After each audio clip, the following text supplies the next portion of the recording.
My name is Amanda.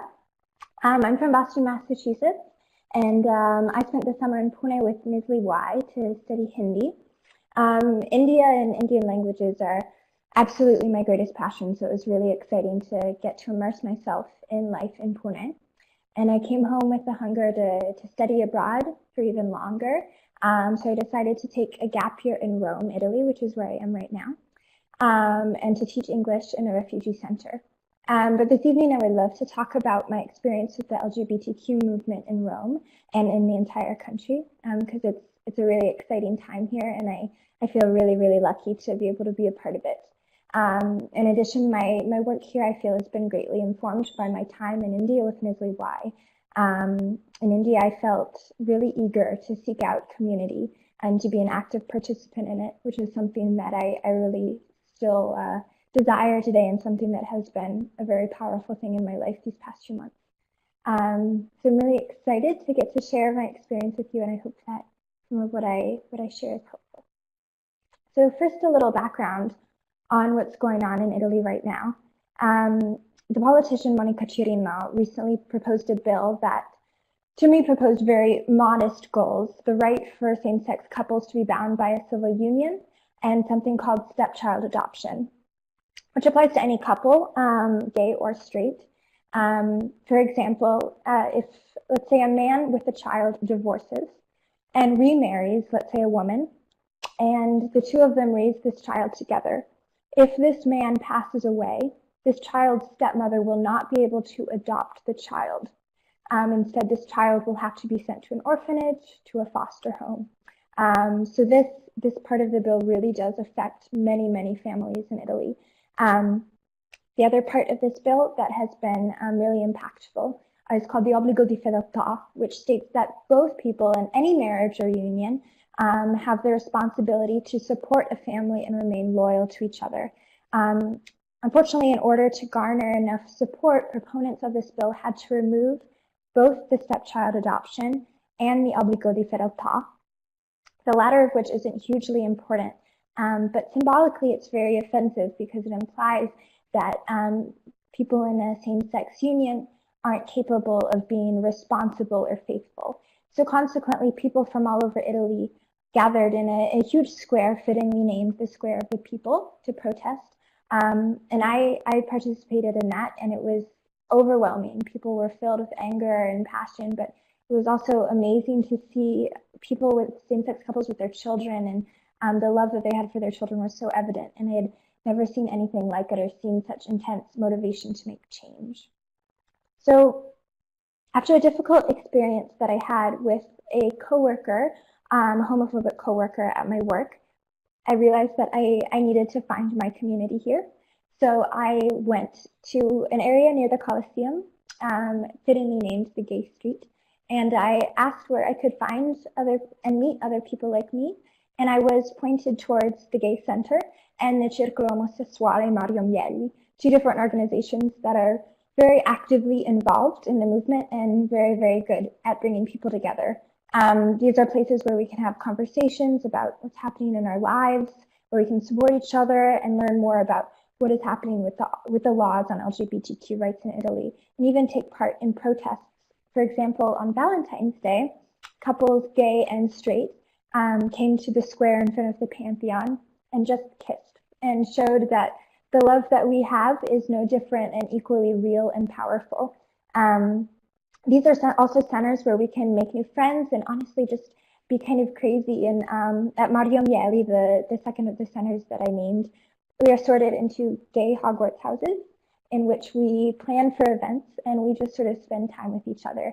And surrounding each other with love and support, we're really able to be unapologetically ourselves, and this really enables us and empowers us to courageously go out into the city and into the world and make real change.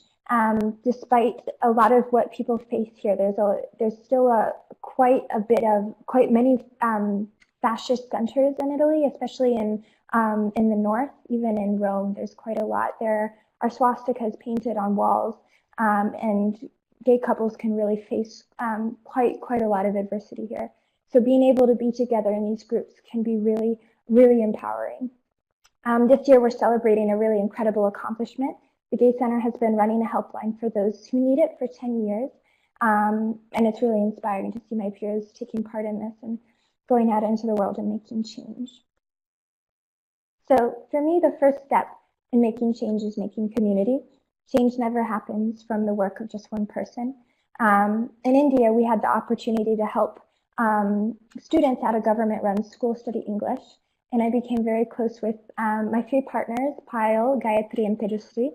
And though we didn't do a lot of studying together, we shared our favorite Bollywood movies and sang our favorite songs together and danced. And even though I was only in India for 2 months, at the end of the trip, they gave me their phone number, and we're still in touch today. These relationships have really grown strong, even stronger than some relationships I have with friends in my own country who speak my own language. Especially while abroad, while operating in a foreign language, I think it really takes an active effort to seek out community. And by doing this, I was lucky enough to find myself in a wonderful group of friends here in Rome. We spend so much time together, talking, laughing, arguing, protesting, and thinking. And at these two respective centers that I just spoke about, dialoguing is a core part of how we bring change about and a crucial step in understanding each other better.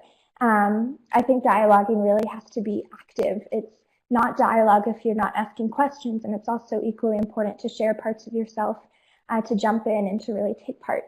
As we've all learned on our trips abroad with NSLI-Y, dialoguing in a foreign language is terrifying, and it takes a lot of courage. It really requires you to lean into that discomfort and to face your insecurities head on. So, I think it's absolutely okay to be quiet and just to listen. It's also a great way to show your community that you're there and that you're there to support them. But sort of diving into your fear and letting yourself make mistakes, even laughing at yourself, makes it a lot easier, a lot faster, and can bring you closer to your community. So the cross-cultural dialoguing skills that we learned in NSLI-Y are really crucial in taking part in any movement. It's important to be clear while you're speaking in a foreign language, and also to be a good listener. This is, I've found, really important. I came out as a lesbian at 15 or 16 years old, pretty young, and since then I've really loved taking part in the LGBTQ movement in Boston. But I'm not an authority, and I am not an expert by any means, nor should I act like one, especially not while I'm here in Italy. Simply put, this is a different country, and so much will be different in the way that things work and in others' opinions. I have a couple of friends here whose opinions I seriously disagree with, whose opinions even offend me at times. But I've found that when I try to take advantage of these disagreements to learn about my friends and to share my own opinions and experiences, we grow even closer, which really empowers us to talk about different ways that we can make change.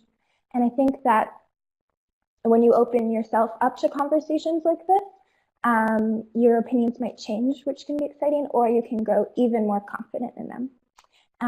While involved in advocacy abroad, I think it's great to share tips and to share ideas from your own experiences.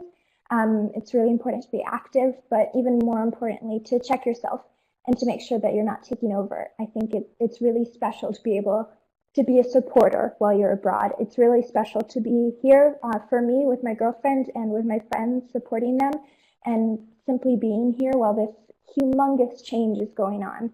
I think, finding when I put my relationships first, I've been surprised by how much can grow from opening myself up.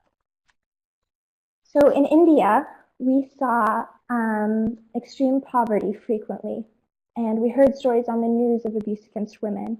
And many of us were really shocked and really angry and spoke negatively about the country, which offended quite a few of our teachers and affected our relationships with them.